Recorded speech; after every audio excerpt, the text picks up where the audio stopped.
welcome everyone to the first Dead Air Gaming Podcast. I'm your host Goramoth, and with me I have Uniform 764 and DismalAbyss. Today we're going to be talking about various gaming topics, so let's dive right into it. What kind of stuff has everyone been playing this week? Skyrim. Pretty much. I get back into that. It's been out for a little while, but it's actually I spent my first day playing it. What, like just the full day? Well, that's the way you play Skyrim, isn't it? Yeah, There's no way you can't just do like, oh, I'll play for half an hour. It doesn't work like that. I'll play for a week. It does to an extent. Like, no. You can say, I've got this quest, I'm going to go to the cave, kill the bandits, get the item, go back. Right, I'll go back to doing some university work. No, you say that, but what actually happens is you get the quest, go to the cave, and then it's 12 hours later, and what the hell happened? Yes, exactly. You go to the cave, you get the item, you take it back to town and say, actually, this is the wrong item, go to this cave over here, and you go into the cave and there's someone else there who needs your help, and she sends you to another town across the other side of the world. It takes you half an hour to walk there, because you can't fast travel to the major cities, of course. Yeah. Yeah, that's the big danger in Oblivion that I hated in Skyrim. Oh, I need to get to the other side of the world. I haven't discovered the major cities. Yeah. That's kind of annoying. See, I wouldn't know, having still not owned a copy of Skyrim. I know that's basically blasphemy, and I should be, struck down.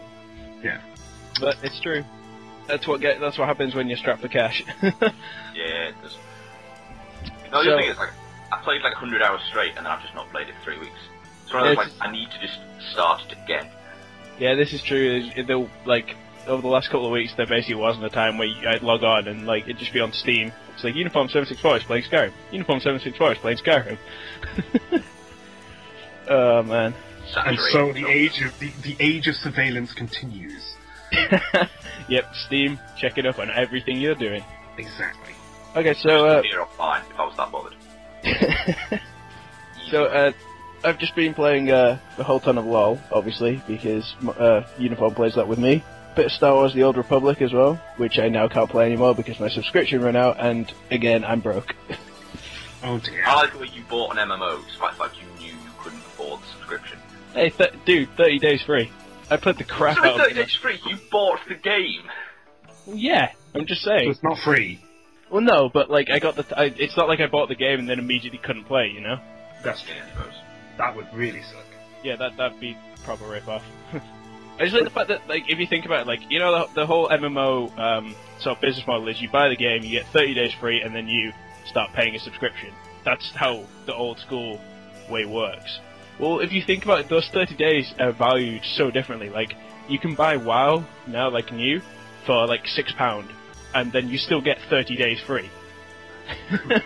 Might as well, unless you were, well, actually, yeah, I guess that's the way you play MMOs, isn't it? You get invested in a certain set of characters, but if you were not really caring, sounds like me, really, just keep buying all these £6 games, getting the 30 days free, playing for 30 days, going, oh well, it's now cheaper for me to buy another game than to pay for a monthly subscription. And just start all over again. That's kind of true, because with the new, I played WoW when Cataclysm came out again. That was last November, I believe. I picked WoW up again after a big gap because I hated Wrath of the Lich King. It was a bad expansion. I came back and I tried it again, and I pretty much got to level 60 from level 1 in a few days, if I'm honest. They've really streamlined the leveling process. It's kind of interesting, because I remember... I gave up on World of Warcraft round about time Burning Crusade came out. Yeah, I remember. 60 was the cap, and I had a character who was 53, and I just reached that point, I cannot be bothered to grind for 7 days to reach 54. It's just not fun. Yeah, well, that's kind of not what it's about anymore. The leveling process is a lot more streamlined. With Cataclysm, they did go back and redo all the old zones. Yeah. So, I mean, well, apart from the BC stuff and the Wrath of the Lich King stuff, I don't know, probably not the best decision. Anyway, but Star Wars, I think it's a great game. I just love the fact you can play it as a single player, like KOTOR 3 kind of thing. It's the story is so good. I played most of the classes to level 10 just to see which one I enjoyed playing the most, and then I carried on going with the ones I enjoyed. So what are the ones you're enjoying? Well, my highest would be a Imperial Agent, and who is 26, I believe, maybe 27. And then I also got into playing Sith Warrior, who's way high, 31 or something now. Is he the one who has the bright white armour all the time? It looks awful. No, that was the Imperial Agent, I think, is what I think that's what I was talking about then. An orange jumpsuit as well. Oh, no, that's Trooper.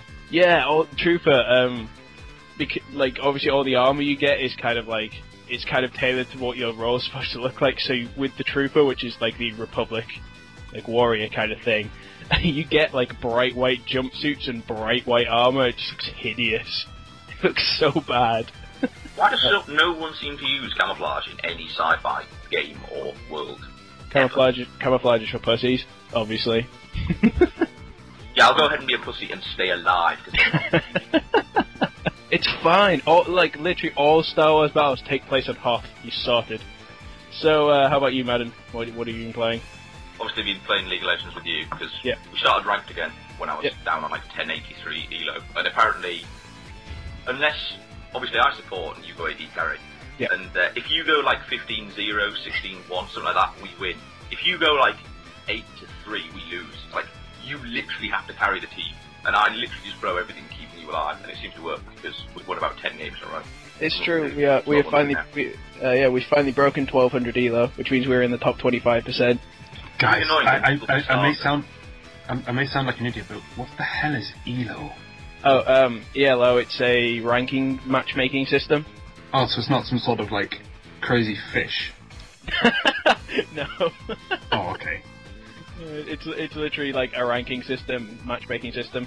Just a ranking, basically. Oh, that's boring. It caused a lot of debate on the forums, though, because it was originally designed for chess. Basically, if you win, you gain X much elo. If you lose X much elo.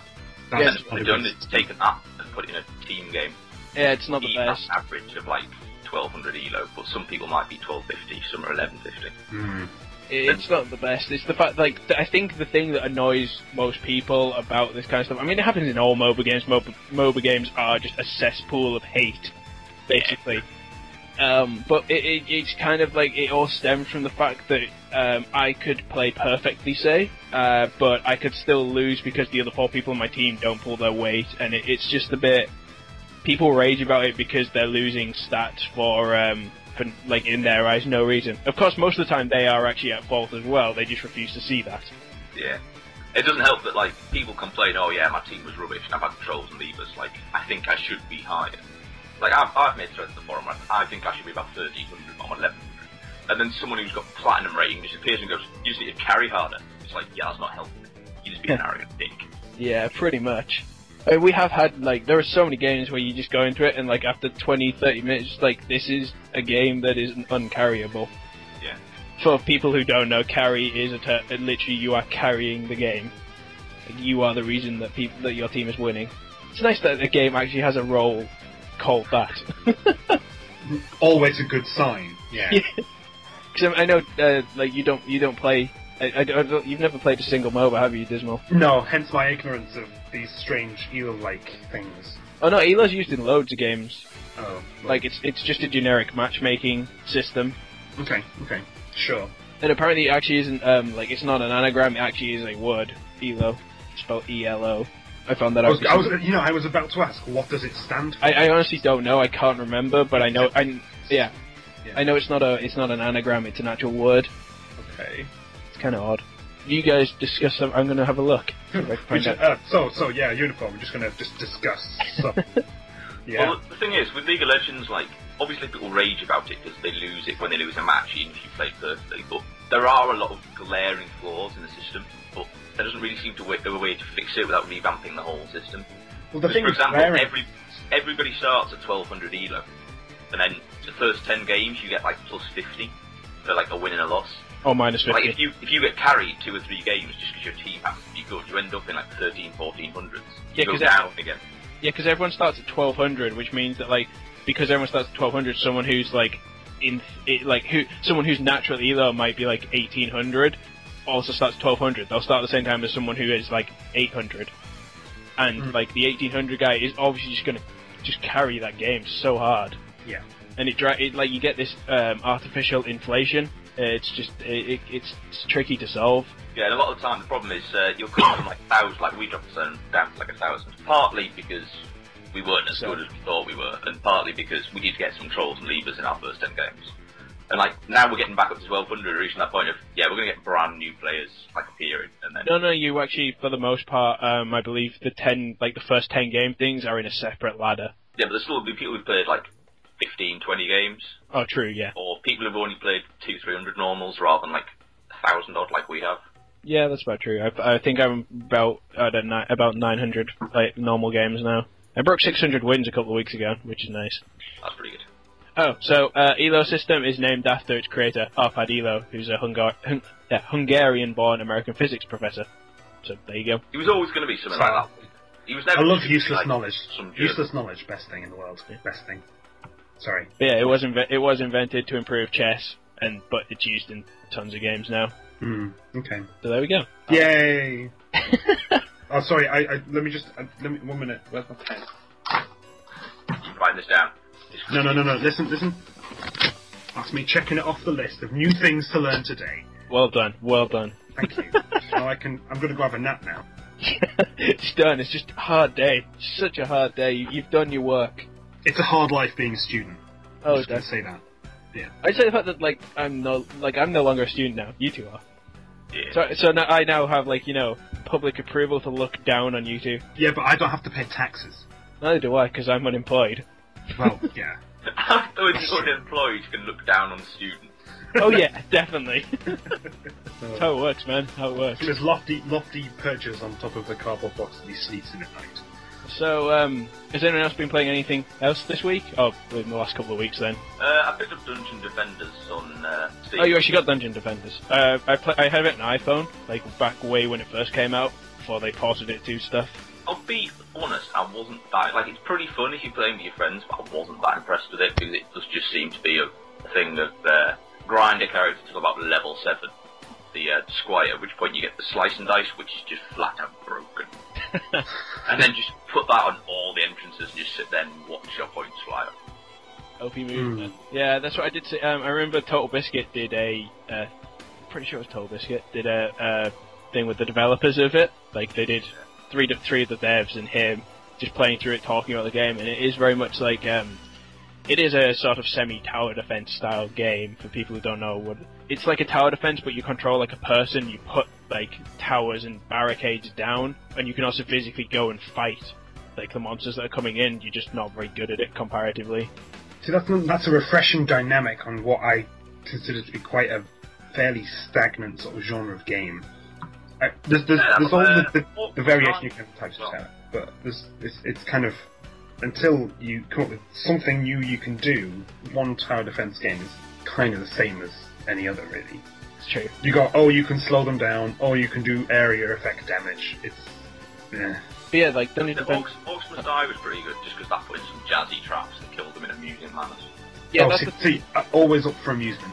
But that's the difference, though. I'm pretty sure it was Orcs Must Die. I think it was Orcs Must Die that TV compared it to.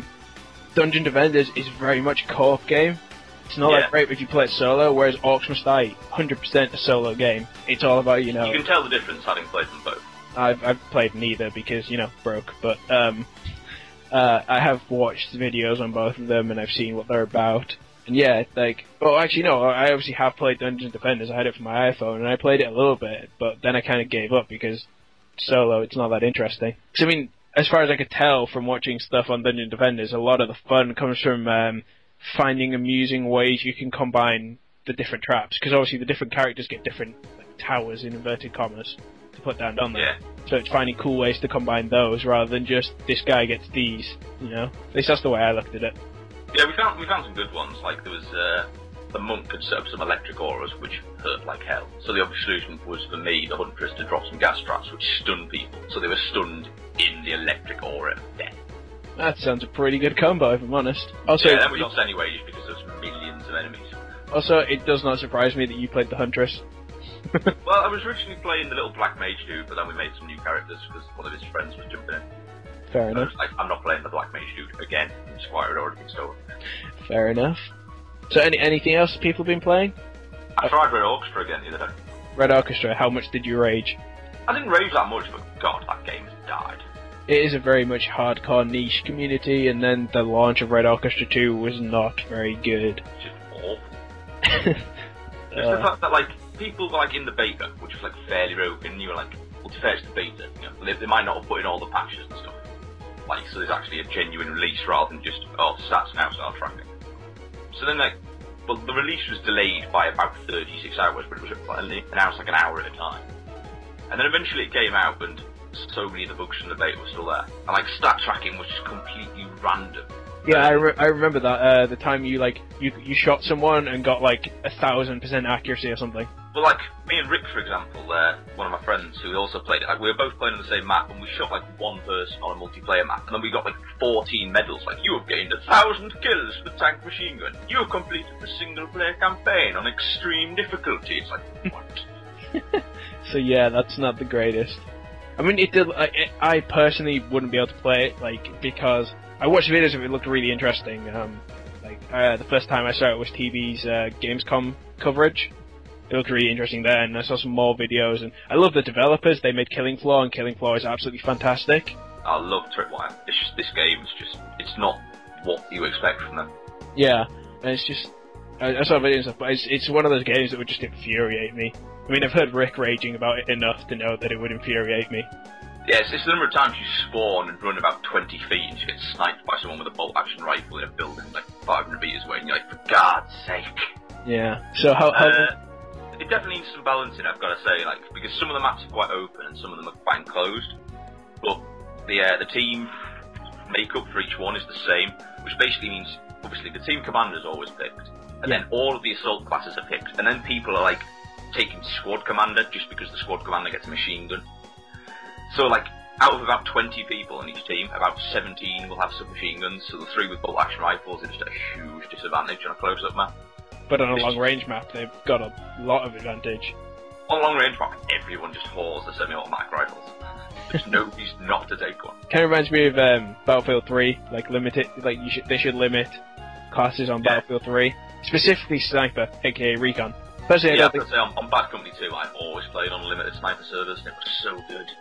To be honest, I just, like, ever since they've, like, I played Battlefield 2 back in the day, I played Battlefield 2142, and then I didn't play anything until Battlefield 3. I played in the beta of that, and I just don't understand why they folded Sniper into Recon, because they're two completely different roles. Yeah. Like, Sniper is about sitting at the back with a rifle, picking people off. Recon is about, forward advance, scouting, laying down mines, all that kind of stuff.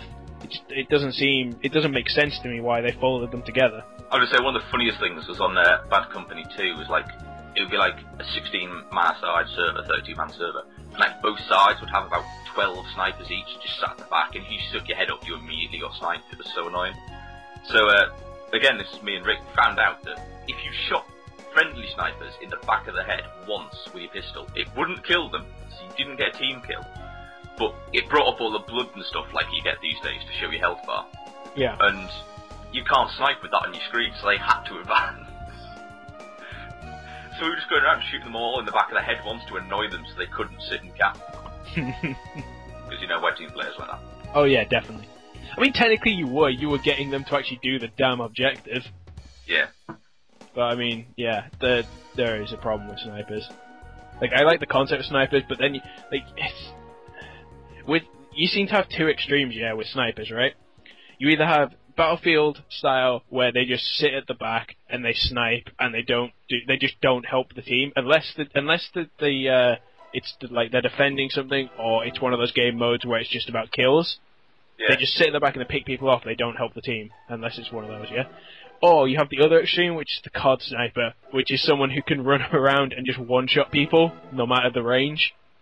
With the quick scoping and the various trick shots that I'm sure everyone has seen and is just utterly tired with by now. That one shot of him jumping off a ladder and spinning and nailing someone across the map that worked once in 200,000 attempts. But they put it on YouTube, it's like, works every time. 360 Yeah. I've got to say, what I did like, again, this is going back to Bad Company 2, because I don't have Battlefield 3, because this is clearly an up-to-date gaming show. Definitely. There were some quite open maps, but obviously being Battlefield, it was obviously like capture the flag stuff. I say capture the flag, you had to capture the points. And there were quite diverse points, like left and right of the centre, as well as down the middle. And there was bullet drop as well, which made it quite good. And quite often you would have like snipers in like your point on one side of the map, snipers in their point, like trying to snipe each other off. Because unless you got their sniper, anyone trying to cross the field and take the objective would be taken out. And you could see the bullets dropping and landing just short of them, and then they were like, ah, run away! You see people immediately stand up and start sprinting to the side. It was quite satisfying when you got a shot with bullet drop on a moving target. You're like, yeah. Yeah, I can imagine that being pretty satisfying. I gotta admit, I do snipe occasionally in games. I used to love sniping in Battlefield 2. It is when you nail one of those like really tricky shots, you're just like, yeah, that felt good, you know? But then the rest of the time, you basically sat there going, damn, missed again, damn, missed again, damn, missed again. That's the problem with the bolt action ones as well. You do that and you're like, ah! It's more like, damn, missed again. Yep. Damn, missed again. Yeah. Sorry, I'm just trying to remember. Did Unreal Tournament have a sniper rifle type thing? I honestly can't remember. Well, 2003 and 4 definitely had the what was it? The lightning gun.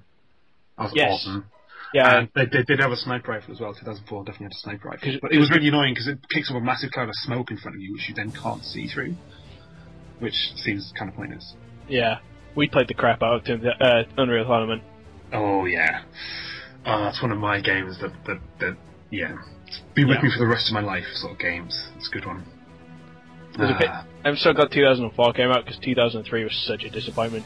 Again, we are on the forefront of cutting edge games. Absolutely, we're only 8 years behind. I've got to say. Obviously, I'm on the Military Photos forum, and there's a screenshot thread on there. And it's the way, like, I'd say about 60% of people are playing, like, the latest games, like, as they come out, or they're in the beta of the games that haven't even come out yet. And then someone will post a game from, like, 1998 or 2001 or something, everyone's like, oh my god, it's the best game ever, I must find this. And then they'll be literally 6 or 7 pages of just pictures from, like, a 2001 era game. Well, that's something we want to do in future episodes. Dismal came up with the suggestion. We should like select a retro game, and then we should all play it and talk about it as like a section. Of course, retro could mean anything old 10 years. So that's basically just an older game, basically. But possibly if you can find people that are still talking about it, it's not old enough. Then that's more or less okay. By people, I mean people outside. Not people on a specific forum for it on the internet. No. Fair enough. That's crazy. Okay, so last thing. Oh god. What? I checked the screenshot thread just to find out if anyone was playing anything fun on there, and the first comment on the page is, yeah, back then I could play single player over and over. Now I just rage at how my Delta buddies aren't trained to shoot someone at my 6 or know how to not run into my line of fire. Oh my god. god. And then he goes on to list around 90 technical military terms that his AI buddies should be doing. It's like, you are taking this too seriously. Well, it's actually kind of one of the games I've been playing this week is I got into the Dota 2 beta. Wanted was Dota 2 beta. Yeah, a bit of Area 11 there, but yeah, I got into the beta, and the problem is I didn't play Dota back in the day. The first MOBA game I played was League of Legends. I played a little bit of HON. So Dota 2 is kind of like, I really enjoy it, don't get me wrong, but there's no way in hell I'm going into public matchmaking. I will be destroyed. Because all the people who are in the beta, for the most part, have played Dota. They know what they're doing. And I just don't want to subject myself to that. So I've been playing with bots, like the little scrub I am. And I've been raging hard at the bots, because they are annoying as hell. It just seems to me that you'll be on a team, so it'll be you and 4 bots versus 5 bots, and your 4 bots will operate as a tight-knit unit that ignores you and doesn't care what you're doing. So it makes playing some of the roles really difficult. Like, if you play an initiator, someone who's obviously really good at initiating fights, you'll initiate into the enemy team with your team, like, nearby, and they will not come and help you, and you will die horribly in a 1 versus 5 situation. I was gonna say, MOBAs just seem like one of those games where, like, bots really are. Like, obviously, COD, a lot of people play it online and stuff, but, like, if you want, you can stick on some bots, like, if you've not got the internet at that point. To be honest, they took too long putting bots in. They could have had... Exactly, yeah, but if you want to, like, just learn the map or something, you can just stick bots on, and they're fairly competent. They'll shoot you in the face. It's not that complicated in a deathmatch. But games like MOBAs do need that extra level of strategy that, like, AI just struggles to replicate what humans can. Yeah, it's like literally the sort of what I was noticing was if you play an initiator, you try and initiate, and a lot of the time your team won't help you, or they'll get there way too late. If you play a carry, your team seems really reluctant to initiate a fight, unless you happen to be on the other side of the map, and then what the hell, they'll go in no matter what, you know? And then finally, if you play like a ganker, and you try and go and like gank another lane, they won't help you, and I found out that if you ping stuff, the bots tend to be more like they try and react to it, but even when I was playing a guy called Bat Rider, who is a goblin riding a bat, he's kind of cool. He's a ganker. I played him in the mid so I could go and gank the top lane and the bottom lane. And I'd go there and like I'd be about halfway to the lane and I'd be like manically pinging someone, and half the time the bots wouldn't respond, or they'd respond way too early. It just, I don't know. I think there could be some tweaking done there. That's some of the classics, like, it was just after I say remade, he wasn't remade that much, but they tweaked his numbers a lot, Fiddlesticks. Fiddlesticks. This was back when I was like in the mid 15, 16 levels, so I wasn't that confident about just trying him in a normal game, so I thought, I'll try him in a bot game. So it was me, you, and I think Tom made a bot game, and we put me, Fiddlesticks mid, and bot Nasus runs up mid. I was like, well, this is going to be a challenge. And sure enough, he runs up to me while I'm draining him, and then I drain him when he's in melee range, and then he runs away while I'm draining him and dies. And then repeats this as soon as he respawns. It's like, I'm not really learning the character here, I'm just farming this idiotic Natus. Yeah. That was before the new, slightly better bots.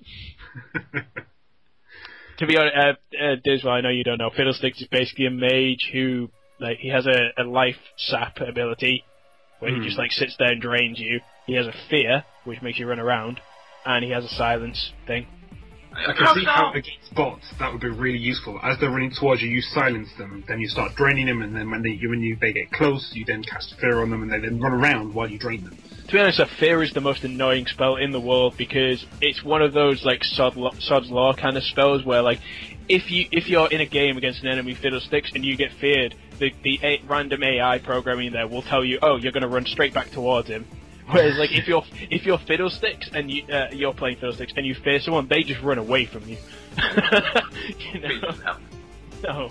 So, yeah. Another good one, like, bots don't really coordinate the way humans do. It's like, it was a couple of days ago we were playing. Oh no. Basically, bots. I found out recently. I've been looking into this. I was looking into it. The bots in League of Legends have true sight. Pretty much. They can see the entire map. So if you go and try and steal one of their buffs, then you'll see bot coordination. Literally all 5 of them converge on you from every corner of the map. No, I'm just thinking, like, the other day, I had a Lee Sin invade in my jungle. He was down by the red and we were blue team, so we were just, like, by the dragon pit. So I, like, tried to initiate on him because my whole team was converging on him. I'm like, oh, we're going to get a kill. So he ultimates me into the dragon pit where his team was waiting. And then safeguards through the wall and just murdered me. It's like, wow, that was actually a really smart move. Yeah, I remember that. I watched that. I was just like, I admit I raged at the time because I was just like, what? Basically, again, to fill you in, Lee Sin is a monk, and his ultimate, he basically does not a flying kick. He does a roundhouse kick on someone and it sends them flying, and they can like. You can kill people if you're good enough. You can kill people with the flying person you just kicked. Yeah, if the person who's being kicked collides with anyone, they take damage and get knocked into the air. It's kind of useful, but it's basically a movement displacement. Yeah. And basically what happened was Madden we thought we'd caught this Lee Sin in our half of the map. We were like, yes, we can kill this guy, it's fine, you know. And then he just pulls this move. He just knocks Madden into over this wall into a small area, and the entire team was waiting for him there. He just got destroyed, and then the Lee Sin got away. It was impressive. I think I actually have that recorded somewhere. I might have to pull that out. Recorded somewhere.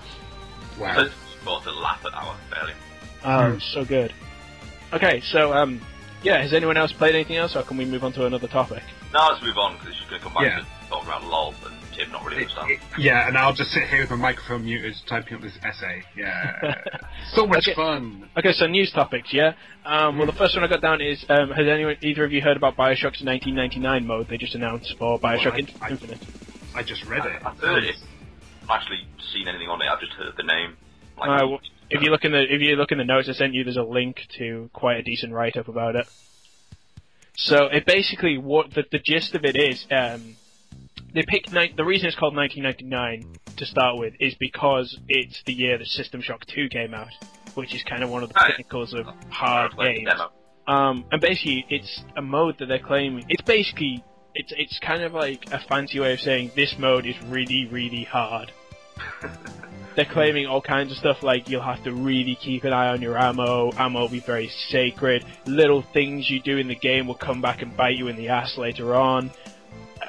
This seems to be the gist of what they're getting at. But the main thing is, why is it news that that a game has a hard mode, you know? That's the basic gist of it. It's kind of, when you think it's kind of sad that this is big news. Yeah. It's not as bad. I think, was it Alone in the Well, it wasn't Alone in the Dark. What was the game? Alone in the Dark was just bad. Yeah, but it was the one with the DVD system whereby if you weren't good enough, you could skip it, and this was a big enough feature for it on the box. Yeah. Alone in the Dark, that game was great. Yes, had some really good see content was a feature of the game. Yeah, the ability to, like, literally, basically the way it worked, Tim, because I don't think you played it. I think I've heard of this though.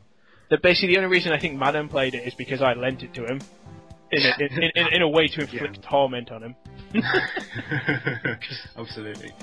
I've got a few stories about Alone in the Dark, but basically the idea was that the game was kind of presented as like a DVD with chapters and then bits in the chapters, and you could freely skip to any way you wanted from the get-go. Wow, that's a great game there. Really good progression. And it was just ridiculous. And basically, I sat through it. I got over the glitches. I got over some of the horrendous controls and stuff. I was kind of enjoying the story, but by the time to it, I was like, I want to finish this because I put so much time into it now. Yeah. It had a few unique things. Like I really thought the inventory system was kind of neat. Instead of pausing the game, basically, he'd open his jacket and look down, and your inventory was literally the pockets in his jacket. That's pretty good. You only had so many pockets and stuff where things could fit. Ooh. And it didn't pause the game either because you were only looking down a thing, which means you couldn't like bring your inventory up in the middle of a fight while someone was charging at you. Nice, yeah. Basically, the bit I got to was you had to kill these plant things that were hidden all around the map. They were called like Devil's Roots. I can't remember. But basically, the idea was the last area of the game that I had to get to was underneath this tree, and that was it. They're called Roots of Evil. I had to kill the Roots of Evil, which would cause the entrance to this thing to open up. Yeah. And there's a lot of these things, and some of them require like trick shots and stuff, and it was kind of neat. I think there was a bit too many of them, but overall I thought it was kind of cool. If you get what I'm saying. Yeah. So I did this thing. I spent so long. I found all the Roots of Evil. I killed them all, and game crash. Oh god. And I'm just like, all right. It's got autosave. I'll be fine. Nope. Right back at the start of finding all the Roots of Evil. Literally turned my Xbox off. Never put the disc in again. Oh. Like Alone in the Dark has never come out of the box again. Yeah. That's a bit sad, really. It's not. It's improved his life in many ways. Oh yeah, definitely. It was a terrible, terrible game. Oh dear. So I mean, yeah, like going back to the original topic, which is BioShock. I was probably going to get BioShock Infinite anyway. I really loved the first one. First one was too easy, but it was a really good, great game. Amazing atmosphere. I loved the second one. Second one was I liked the mechanical improvements in the second one, like the fact you had plasmid and a gun at the same time. It's just so much better. That was cool. Like I liked all those kind of mechanical things they improved, but I preferred the first one for story, and atmosphere was a lot better. I didn't feel the atmosphere was there in the second one. It wasn't. I think, in a way, one of the major appeals of the first BioShock game was that it was so new. Possibly. Yeah, it was definitely different to a lot of what came out. Exactly. BioShock 2 was because of that. Sorry. BioShock 2 was made by a different company though as well too. Yeah. The second one was made by a different company. Which kind of, I don't know. Infinite is being made by the guys who made the first one, and again they're doing something different. Sky City. I know that. I must say I'm really excited about BioShock Infinite. Basically, they're doing a Call of Duty. What, like completely changing it? No, I just meant switching between two developing ops. We don't know that yet because there's only been 3 games, so you can't really. They're starting. Everyone knows the Infinity Ward ones are just better. Until Infinity Ward got gutted. Yeah. But I mean, like. So I mean, the addition of this hard mode is not in any way going to affect my desire to play or not play the game. See, it's kind of made me happier to play the game because I will play it on that mode.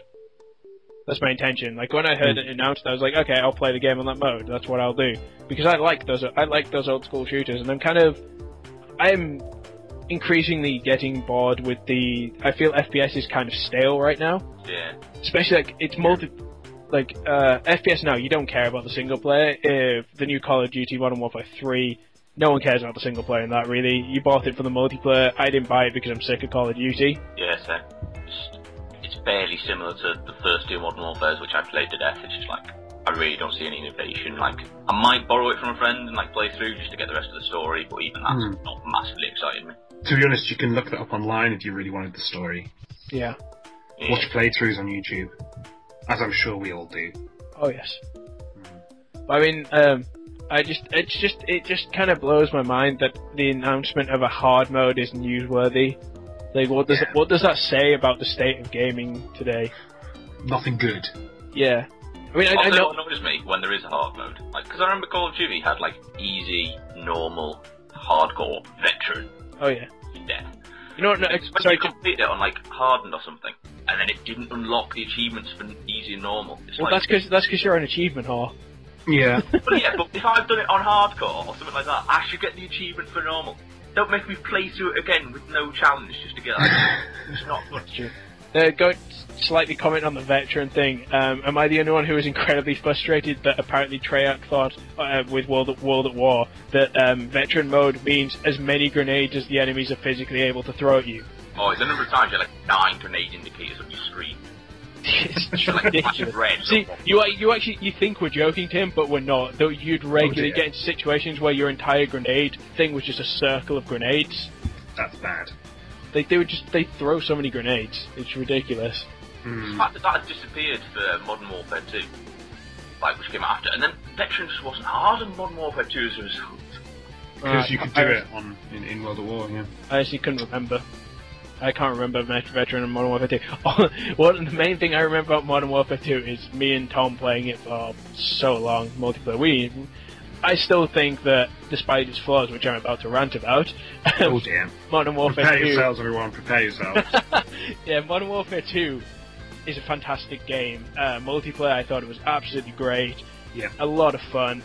Who cares? It doesn't have much depth, but who gives a damn, you know? It's a fun game. It's a fun game to go Rambo, you know? But the main flaws of that game fell down to, quite simply, there was a number of very, very obvious exploits in there that never got fixed and never will do. The most criminal of which being the fact that you basically pick a noob tube, which everyone already hates, because they're so easy to use and insanely annoying. I remember people raging about those like in Battlefield 2 back in like 2003 or something. So basically you have a noob tube, you then combine that with the perk One Man Army, which lets you switch kit. It's supposed to be a perk that lets you switch kits on the fly, which is kind of neat.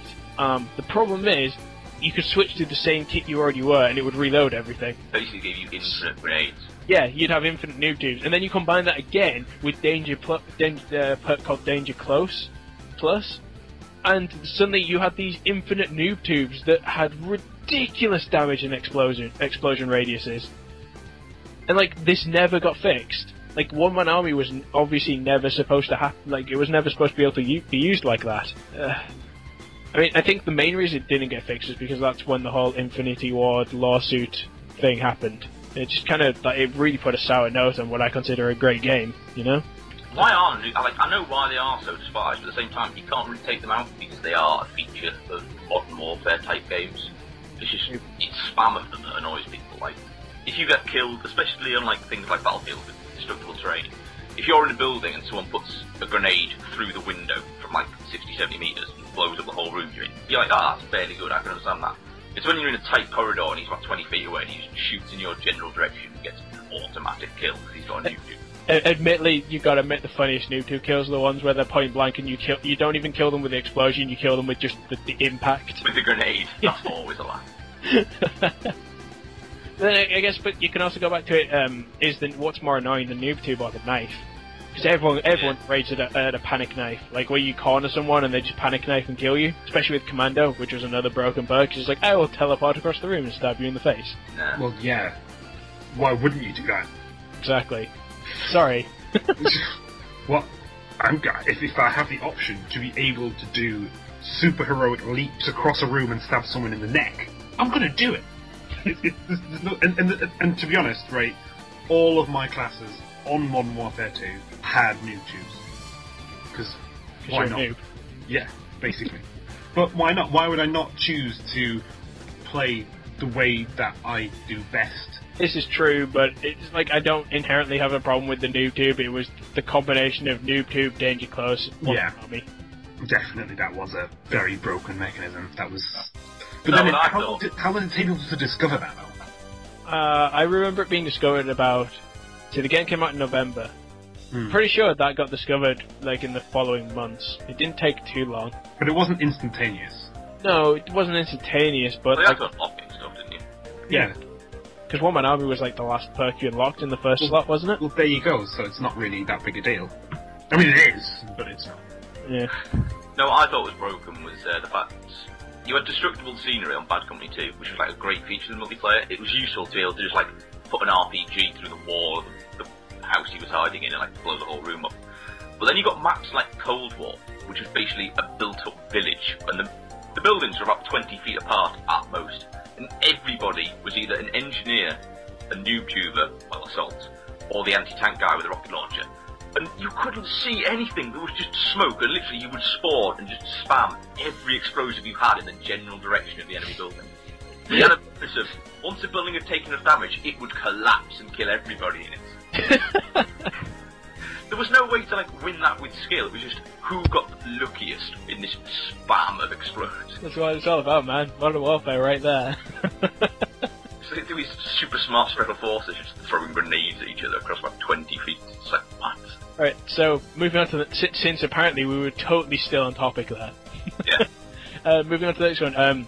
Guild Wars 2 beta has been announced, and they're expecting to release this year, 2012, which is kind of exciting for me because from what I've seen of Guild Wars 2, I'm very much looking forward to it. Have either of you two seen much on Guild Wars 2? Nothing whatsoever. Really. If I'm honest, I've gone off MMOs since like World of Warcraft, just because I played a lot of World of Warcraft and then I played some DDO with you, and that was quite fun. And then I just remember... DDO being Dungeons & Dragons Online. Yeah, Dungeons & Dragons Online. And then I remember the great line about Star Wars, which is, you'll be doing stuff in this game that you won't do in any MMO. And then showing a picture of, kill 20 Sand Raiders.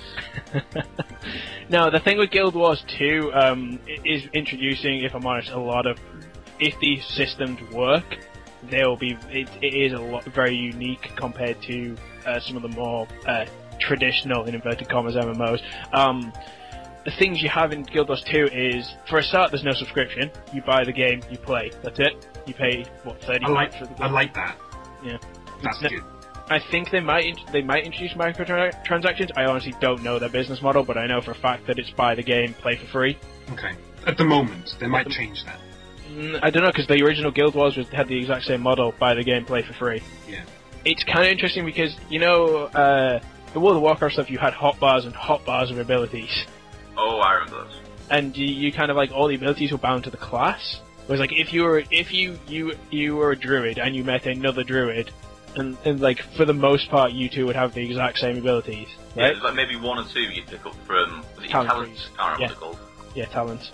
Guild Wars 2, you have I think it's 5. You have like 5 abilities on the sort of the left hand side, and then you have your health in the middle, and then you have another 5 abilities. The 5 abilities on the left hand side are all weapon associated. You change what weapon you're using in your main hand, or even like they change for dual wielding as well. Like you say you're using an axe, you'll have 5 abilities. You switch to a mace, you'll have 5 different abilities. And those abilities depend on the class you're playing and the weapon you're using. And then if you start dual wielding, the abilities will change a bit as well. I just think that's really interesting. You know? It sounds awesome in theory, but how much is it going to be? You've got a big smack 'em in the face move, some kind of smack 'em a lot of times move, some kind of stunny, slowy kind of hamstring move. There are going to be variations on the theme, we're not talking massive variations. No, but it's still kind of neat. And then you've got like 5 abilities that relate to your class, which is kind of cool. I also like the theme of Guild Wars 2 because it has sort of a steampunky kind of vibe to it. I like the steampunk sort of good. Yeah, it's at least I think it's like 200 years after Guild Wars, So it's still got sort of the sort of classic fantasy kind of vibe to it, but at the same time they've advanced 200 years in technology, so they have guns and stuff now. I think what I raised there is just a general problem with that type of game. It's like the hotkey MMO. I said, I'm going to bring up LOL again, but I saw the LOL forum was, Riot, can we have some new mechanics please? And Riot were like, yeah, we'd love to give you new mechanics, but what new mechanics can we give you, really? There's only so much you can really do. You've got the various forms of CC, and you've got DLC. CC being crowd control. I mean, there's not really that much you can bring that's that different. You're just using different effects and messing with the numbers a bit. Yeah. Like a longer stun or a bigger nuke. But the other unique thing about Guild Wars 2 is, as well as like, you know, you'll have your quests where you go to someone and talk to them, you know, and they'll say, can you help me with this? You also have a bunch of quests that are called public quests, which work on, like, it's called like a rail system where everyone in the area is contributing to this one big quest, like thing, like clearing this area out of this enemy who's invading you. And as you complete that, it gets pushed down these rails. Like, if you drive these people out, like you kill enough of them and stuff like that, they will actually get driven out of the area. And like suddenly you'll be on a different bit of this quest. It's like, oh, now you've got to do like, oh, okay, we've pushed them out of our hometown. Now we've got to refortify it and stuff like this.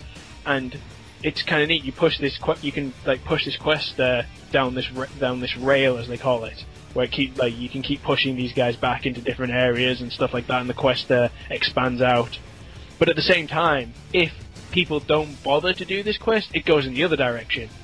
And these guys will keep invading, and it'll get more and more occupied, and like if you don't try hard enough, the whole starting zone of an area could be overrun with enemies because people aren't pushing them back. I just think that's kind of invading crossroads. Oh god, no, just Baron chat. Yes, that was hilarious. So like, I just think that's really cool. It's not something we've seen before. It's definitely cool. I definitely like that rails of like, are there going to be anywhere? I say it's opposed, like people from one faction trying to do it one way, people from the other faction are doing it the other way, rather than just you against the Empire.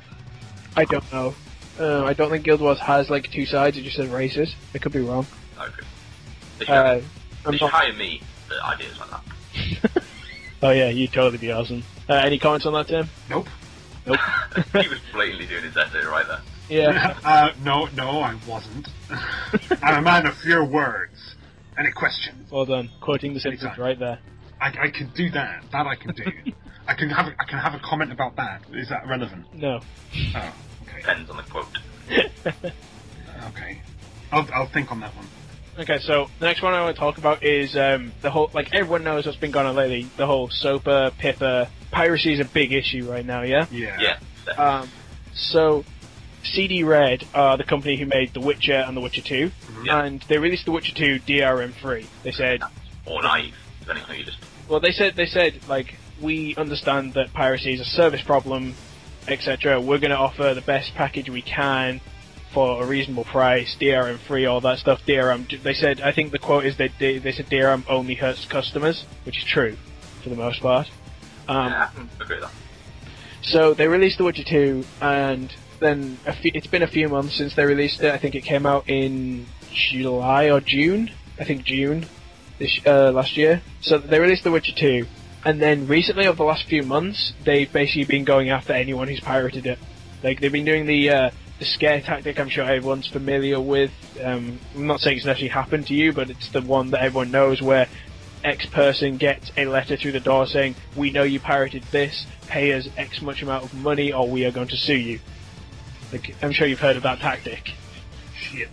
No. Yeah, the thing that annoys me about Really, have you not heard of that? No. That's what they've been, like, it's basically what they're claiming is they've identified a pirate.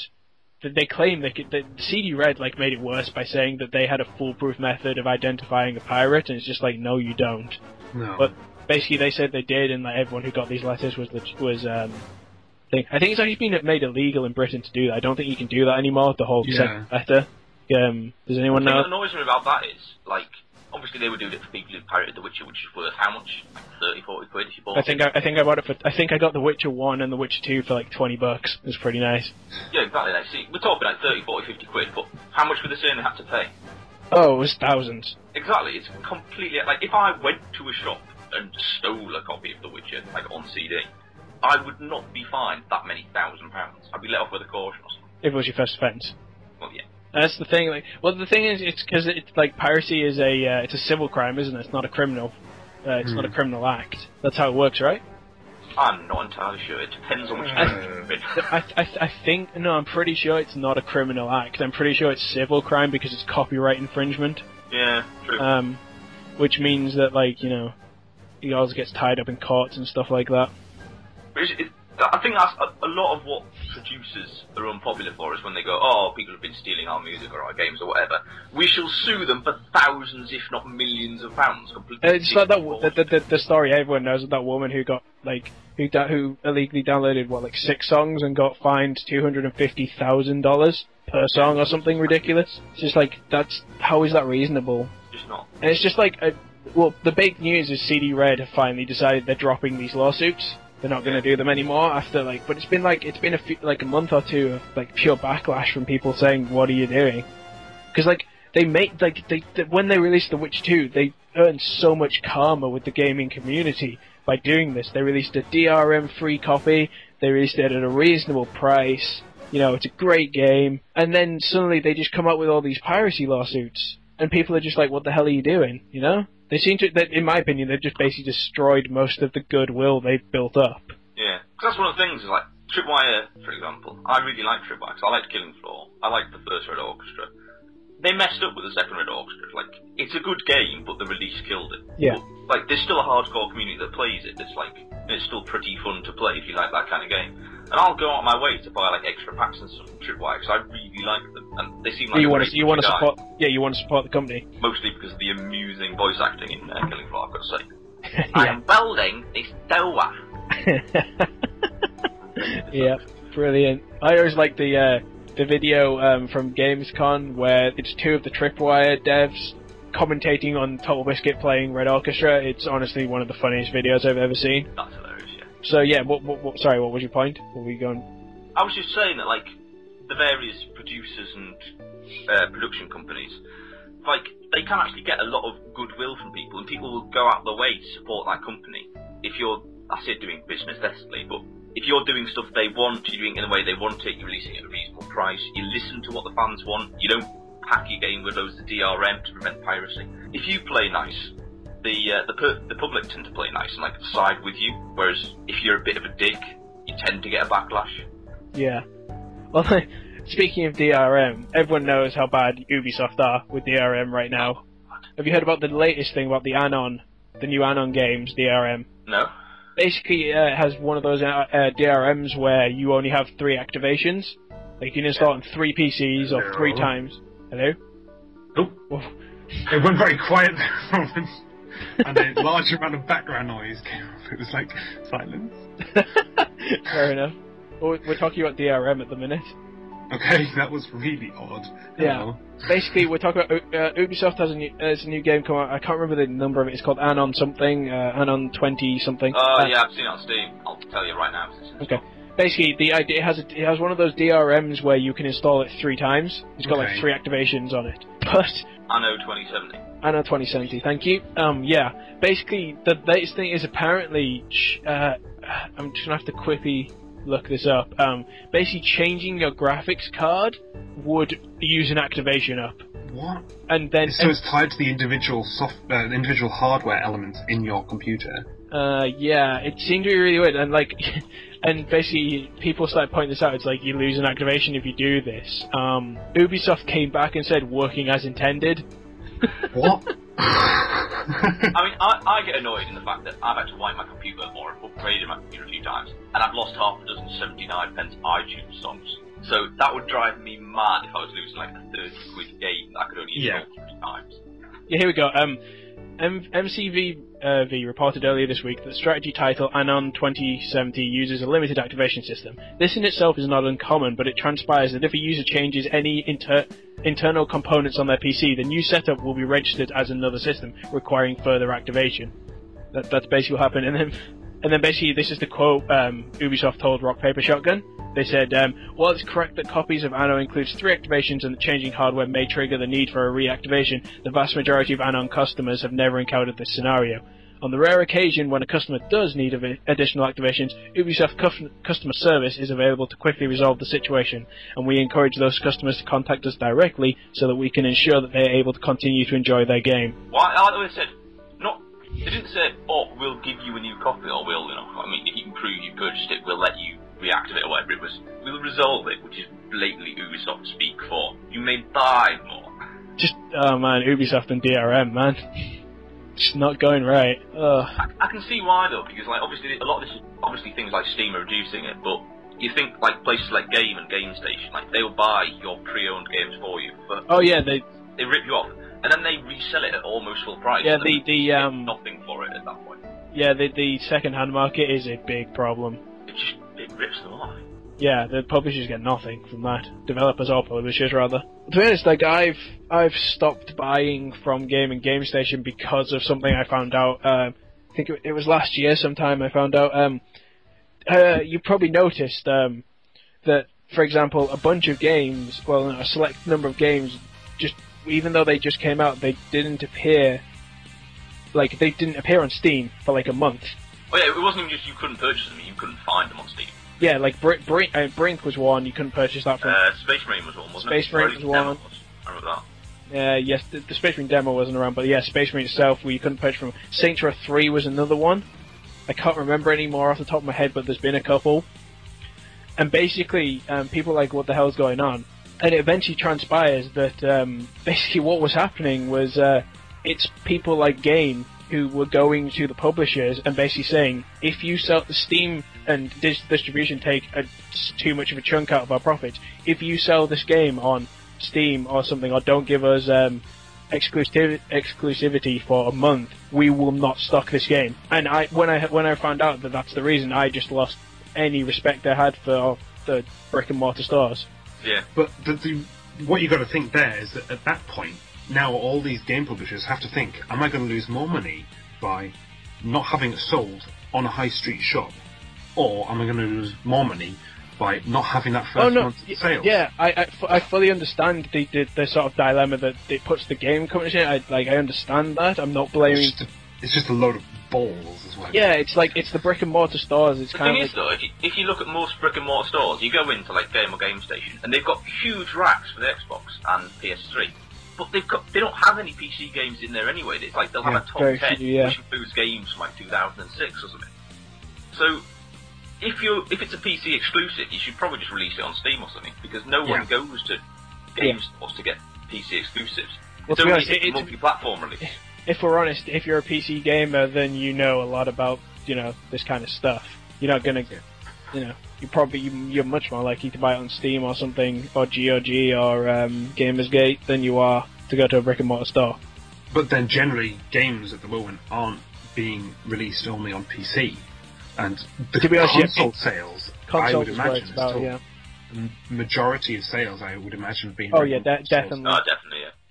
The people are claiming PC is too heavily pirated to be worth it as a market, which is not true in my opinion. But didn't Gabe Newell say that like people said, "Oh, don't bother going into Russia because people will just pirate everything," and now it's like the biggest market Steam has. I don't think they've released into Russia yet. I think that they're planning to, but it's like they're fairly confident that this is going to be one of their biggest markets, because it's Gabe Newell is where the quote piracy as a service problem comes from. I mean, it is. Like, I used to pirate music back in the day from Kazaa and LimeWire back in the day. Who didn't, basically? But, and then things like iTunes and Amazon let you purchase online as well. And at that point I stopped pirating, because it wasn't that I didn't have the money, it's that I was sitting there going, I want these 5 or 6 songs on my iPod, I'm not going all the way to town and spending half an hour searching through CD shops for these particular tracks, and then maybe having to buy the whole album, like, to get one track, when I can just go to iTunes and buy it for 79 pence legitimately. That's pretty much the same with me. Like, I think my music library is pretty much 100% legit now. I've actually gone back and bought stuff I pirated when I was younger, which is pretty nice, to be honest. Yeah, majority of mine is now as well. It wasn't that I felt like some burning desire to be legit, it's just that I got annoyed about having things like the lack of album art. I'm OCD about having everything correct. Yeah, you have weird bouts of OCD. I have the same thing. Like, one of my main problems with Windows Media Player is that it screws up your album artwork half the time. Wait, you use Windows Media Player? Yeah, because I have a Walkman. I have a Walkman. It's all I need to use. Fair enough. Yeah. I am not one of these Apple addicts. I'm not an Apple addict, I just use Apple when I think they have a better product. Yeah, but iPod. So do I, Josh. So do I. Is that it? No. See where it's like Mac used by some hipsters in a coffee shop. Microsoft used to send man to the moon. Brilliant. But no, they're both good at different things. It depends what you want. Yeah. Exactly. I just get annoyed with people who buy Apple because it seems as a bit anti-establishment or a bit different. It's like, no, you're just a dick. Yeah. Quite true. Yeah. So, let's go into the last set of topics, which is stuff we're looking forward to, and new trailers and things we've seen recently. I was going to go with I'm looking forward to 2013 because the world isn't going to end. So true. But yeah, but also Resident Evil 6. Yeah, that trailer was pretty good. Yeah. Although, have you seen the logo? I like the way it's gone more Japanese, I'd say, a bit more anime with ridiculous melee and stuff. Yeah. People getting kicked through the walls and things, which is something you didn't have in the original game. I'm sorry, but have you actually looked at the logo? Yeah. Someone on 4chan pointed this out, and no, I don't go on 4chan, it was linked to me. The logo looks like a giraffe being sucked off by a woman. Now this, I've got to check out 1 minute. I'm not sure if it's good or not. I'm guessing you've just seen it. Holy crap!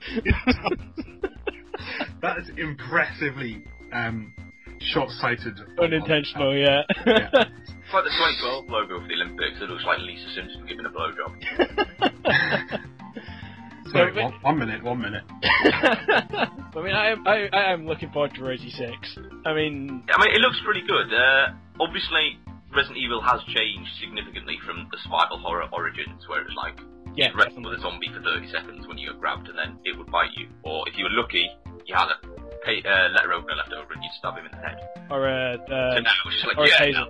Or a taser, dude. These faces off. Dude, or a taser, because you'd have a taser if you were playing the real character. Yeah. It's all about Chris, because you started with just the knife. It's all about Jill, man. But yeah, I mean, I loved 4. 4 was fantastic. I really loved 4. 5 wasn't so good.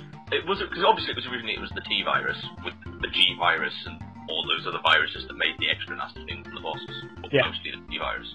Yeah. And then when they went to 4 and 5, they sort of switched it, and it went a bit occult, and there was people in mines mining the ancient. Yeah, it was Las Plagas. That's a little bit weird. Honestly, I'm just gonna say I can't even remember what the hell 5 was about. There was an outbreak of Las Plagas, and Chris had to go and check it out, and then Wesker goes, Chris! Pretty much all I remember and then you fight Wesker in a volcano, and he was an absolute bastard on the high stuff. No, that was it. Did you actually finish 5? Yeah. Me and Tom played it through co-op, like all the way. The last fight had the most annoying QuickTime event you'll ever do. Oh, I hated that. It was basically you get split up, and Chris ends up on this platform with Wesker, fighting Wesker. More accurately, running away from Wesker because he could 3-shot you. But and the other one, I can't even remember her name. She ended up on this. Annoying me now. She ended up on this sort of rock. So Shivana, that League of Legends champion. No, it was Shiva, wasn't it? Shiva, yes. She ended up on this rock sort of walkway, and she had to run all the way along this walkway to get to where she could, access the main platform where she was. And literally, you'd start running, and the bit would collapse, and she'd jump and hang onto the edge, and you had to hammer A to pull yourself up. It was the most brutal and unforgiving QuickTime event I've ever experienced. I usually played, when we were playing it, I was usually Chris and Tom was usually Shiva. That's just the way it worked. And we had to swap places for that fight because Tom physically couldn't do the QuickTime event, and I could only do it by basically breaking my thumb. It was ridiculous. It was the worst QuickTime event I've ever seen. I just get annoyed with QuickTime events, especially when they're in cutscenes. You're watching a cutscene and go, no, this is pretty good, and then it suddenly goes, press A to not die! I put the controller down, I'm having a drink. And then you have to watch the whole 8-minute cutscene again to get to that point. It's the worst gaming idea ever. Who came up with it? I'm okay with QuickTime events if they're built into the game. If you jump on an enemy and you get a quick time event to get like a finisher move or something, that would be okay. Like if you could initiate the quick time event at a point that suits you. It's when they appear in cutscenes and you're just like, what? I kind of like the Resident Evil 4, the Krauser knife fight. I thought was kind of cool.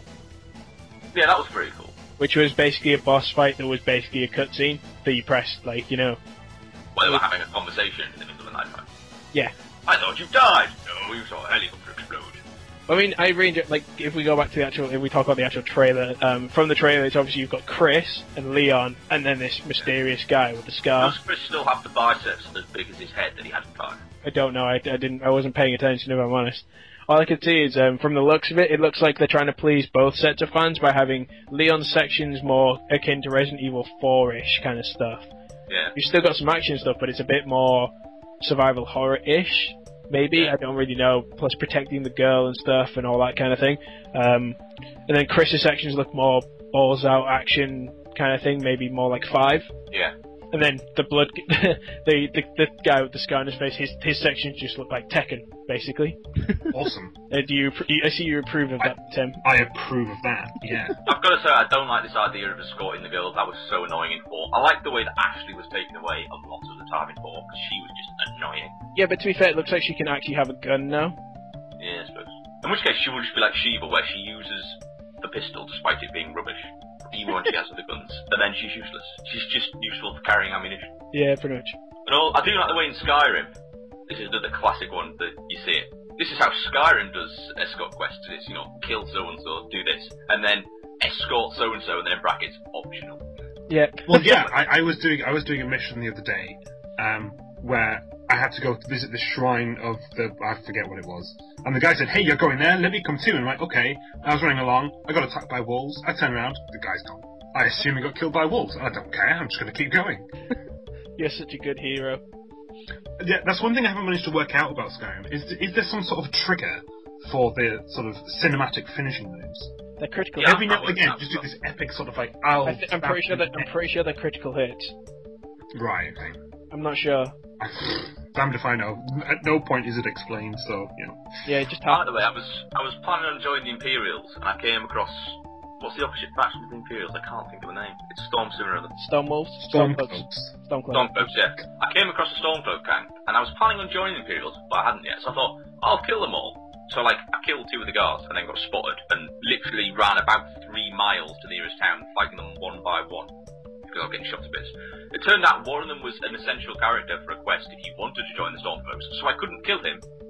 I just kept knocking him down, and then he would automatically regenerate and keep chasing me. I was like, well, this has gone well, hasn't it? Hey, I managed to kill Lydia within 5 minutes of getting her. Pro, how'd you do that? The first mission I went on was in a bandit camp, right? Went inside, somehow she teleported into a different room that you could go into. So there were multiple entrances to this inside of this castle. And she was at the other one, I was at this one. I heard her fighting, I was like, oh well, I'm dealing with my guys now, I'll get to her later. Got to her, she was crawling on the floor. I was then attacked by someone else, and in my haste, I killed her. So, yeah, she died very quickly. Since then, I haven't trusted myself with another companion. Yeah, I don't take companions anywhere, they're all just sitting in my house in Whiterun. What are you on about? I'm sorry, but you use companions for the same reason you use companions in Fallout 3. They're there to carry your shit. Oh, yeah. Like, literally, do you know what? In Fallout 3, do you know why I used the Super Mutant Fox as my main companion? Because Because he could carry the most stuff, exactly. And especially the part of the game where you got Fox was when you started having more and more, like, what are they called? The Iron Legion guy. Is it Iron Legion? I don't know. Yeah. Something like that. Yeah, you started Brotherhood of Steel, that's it. That's the one. You started fighting more people like that who had power armor and stuff. It's just like power armor weighed so much, so I just gave it all to Fox to carry. And he's like, oh, you handing me peanuts? Oh, thank you. I'll hold on to these. I got annoyed at the end of Fallout 3, because I had the radiation-proof super mutant with me at the time. So yeah, you can go in there and like stop this radioactive explosion, but you will die. It's like, he's immune to radiation, why don't we send him? And he's like, no, this is something you must do on your own. Yeah, that's Fox. That's actually a flaw with the game. But then they changed it when they added the expansion in that, like, expanded the game past that. basically the options, if you had forks, you could send forks in. That was one of the options to how the game carried on. Did he die? Forks, no? Why was that new? Why couldn't I just have a happy ending where, you saved the world, well done. Rather Yeah, it was literally world, like... but you died. Here's a medal. Okay, so Tim, me and Madden have talked a bunch about the Resident Evil 6 trailer. As someone who hasn't necessarily played as much Resident Evil as the two of us have, what did you think? I like the bit where the zombies got run over by the train. That was really good. Oh, did you see Train Simulator with zombies?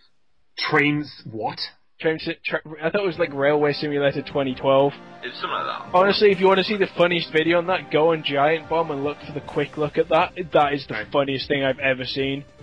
It's so good. It's basically like three of them trying to drive this train, and there's zombies occasionally like outside the train tracks.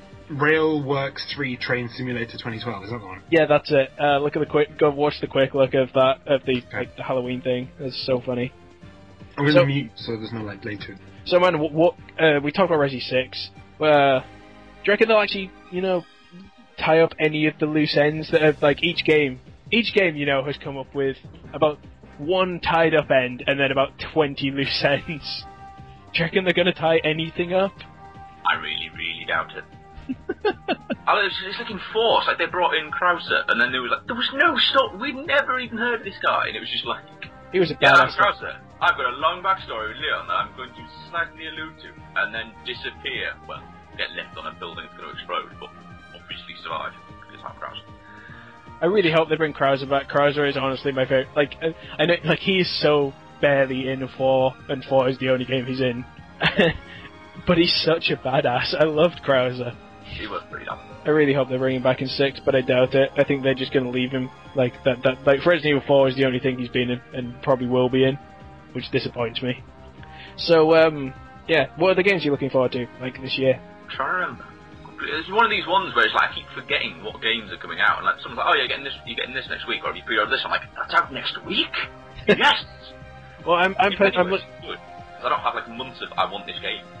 Yeah, that's true. I just realise it's out, and I'm like, yeah. Darksiders 2 is something I'm looking forward to. I loved the first one. I loved how it was essentially a combination of the Legend of Zelda style dungeon crawl and like gadgets and puzzles, combined with the combat system of not quite crazy enough to be Devil May Cry, but along those lines. Yeah.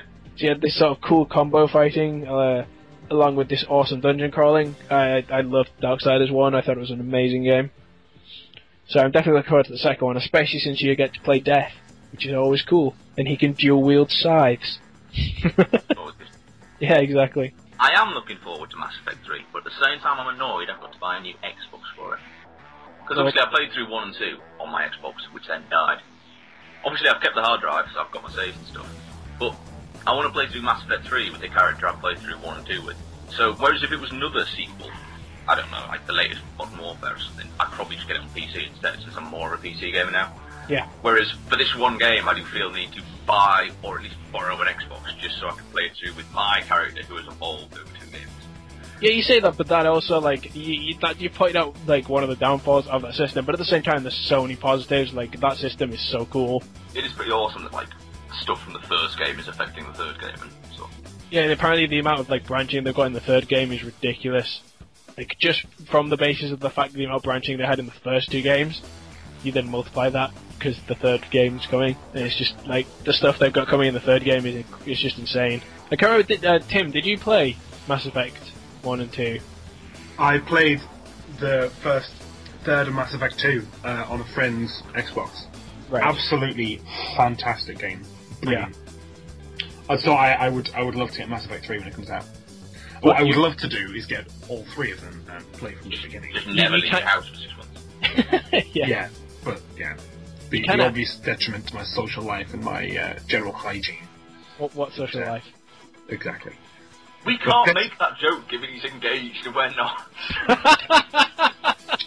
That doesn't mean he has a social life. That just means he happened to meet one woman, ever. Yeah, true. Yeah.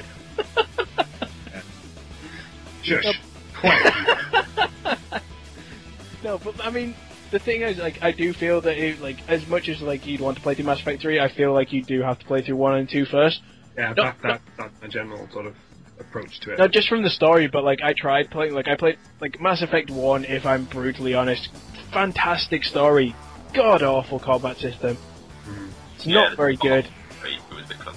It was, yeah, 2 improved it so much, but like well, I'm just trying to work out what I'm trying to say. Yeah, so I played through 1 when it first came out, obviously, and I really enjoyed it. I thought it was a great story.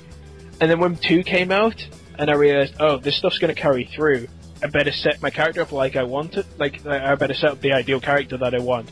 And I had to play through 1 again, and I was just like, is this really worth it? So when I got 2, I was like, okay, I'll try starting just a new person on 2 and see what happens. I did that, and I was like, they give you like a default stuff, like, if you start a default character on Mass Effect 2, they give you like a bunch of default stuff. It's just picked for you. And it seemed to be like the opposite of every single choice I wanted to make. It was like the exact opposite of everything I wanted had been picked for me. Which, I don't know, I really thought it was terrible. Like, but then that's just your personal preferences. Yeah, I know someone could... went for a general sort of background, sort of a general set of themed characters, and then that said, oh, anyone else who doesn't want this can screw themselves. But it always seemed to be the renegade choice. Always seemed to be the renegade choice. Like, Rex was dead. You killed Rex if you did the default. You left the council to die if you did the default. So there's a new council. All that kind of stuff. It just seemed a bit weird to me. I'm pretty sure you killed the Spider Queen. I can't remember the name. Rachni. Yeah, pretty sure you killed the Rachni Queen instead of letting her live. None of this makes any sense to me. It's just stuff. I'm agreeing with you. I've no idea. It's just stuff that happens in the game. I don't know. A lot of the stuff I just didn't agree with the choices basically. So I played through Mass Effect 1 to get the choices I want. And will be about a month before Mass Effect 2 comes out. I will probably play through Mass Effect 3. I'll probably play through Mass Effect 2 again to, reset up my character and remember what happened. Yeah, it might be good. It's been that long since I played it. Like, I could do with refreshing myself on the story. So, since we're talking about Mass Effect 3, am I the only one who's getting incredibly pissed off with the fact they keep trying to shove gimmicks into it? Yes. Like the Kinect stuff? Yeah, they're basically... Oh, God. Like Moistman, the Game Station podcast that TV did the other day, they showed a video of the kinetic voice commands, like what you can do on that. And it's just like, you can, basically the idea is you say the name of a gun and you switch that gun, or you say the name of a move and you use that move. It's like, no one will do that. So why would I do that for a fancy microphone? It is, like, the Kinect, it's supposed to be a 3D camera, but it's basically a fancy microphone. It is, yeah. Because you're not going to... There's no way that any serious gamer would buy that and then use motion controls. That's the thing. Doing a serious game. And yet Microsoft keeps trying to... Like, basically what happened was the Wii came out and people thought it wouldn't work, and it was a massive success among the casual people. Yeah. But that's because of the types of games... It's not a problem with, like, that sort of control method. Like, Wii games and stuff, if you got a couple of mates around doing, like, Wii bowling and Wii archery, it's actually a bit of a laugh. You can have fun. Yeah. I just don't want it shoehorned into other games. Yeah. The same way, like, Piranha 3D, that was hilarious, just because it was hilarious. I don't want it shoehorned into every single film I watch. 3D. I'm sorry, but, like, what's that film that's coming up, that's either just come out or coming out soon, where it's just like, it's like made for 3D, and I just watched the advert, and it's just literally all this stuff just coming towards your face, and it's just like, Darkest Hour. That's it. Oh, yeah. Just like, I have not seen this trailer. Just go watch the trailer and you just be like, oh my god. It's just like, literally, it's like made for 3D, which means we have to have things coming at you all the time. That was coming out of the screen! Out of the screen! The first Pirates of the Caribbean movie that was done in 3D, which is actually the latest one. The whole thing in the trailer... Yeah, I didn't see it, because the whole thing with the trailer, and it had different people in it, the trailer tried to show off that it was in 3D, and I think that's just not what you want to see, sort of, however many years after the advent of 3D cinema. It's not worth it. I kind of enjoyed that film. It wasn't as good. The first one was still the best, but... Yeah, definitely. Ultimately, 4 films from a roller coaster is pretty good going. Yeah, true. The biggest problem with it was the fact that it was written as a standalone film, and then they tried to shoehorn it into a trilogy. Yeah, it's like it's kind of tricky to shoehorn in a film that's had all its loose ends kind of nicely tied up. It's the way they had to, like, start again with, like, completely new ends. that made no sense. Yeah, not the best. It's just one of those things. So at least they never ruined Star Wars, because, Lucas died in the 80s. There was only ever one Matrix film. They didn't ruin that either. And did you hear that they only made 3 Indiana Jones? Yeah, of course. I mean, finished it, Last Crusade, everyone's happy, the end. I love our refusal to acknowledge things that have been ruined. Well, I saw Crystal Skull in the cinema with, it was me, Tom, Erky, and Tom's girlfriend, and at the end when the UFO comes out of the ground, Erky stood up and yelled, "What the fuck?" in the middle of the cinema. In the middle of the cinema, he just stands up and yells that at the top of his voice. Man, we must be popular in cinemas. We were watching Rambo 4 when we were drunk. Yeah, just cheering whenever anyone died in a bloody manner, and everyone else was horrified by it. We were like, "Yeah, go Rambo!" It really was like 2 in the morning. Yeah. Oh dear. I feel like we should wrap this up. Yeah, probably, yeah. So, just briefly going back to the Indiana Jones movie, it was going okay until it was aliens. Yeah. Right. Yeah, I agree with that. Yeah, it was acceptable as a film. Not brilliant, but you could watch it and then... Aliens. Bad directing decision. In fact, no, it's not even the directors, it's the writing decision. Terrible. Anyway, yeah, sorry, carry on.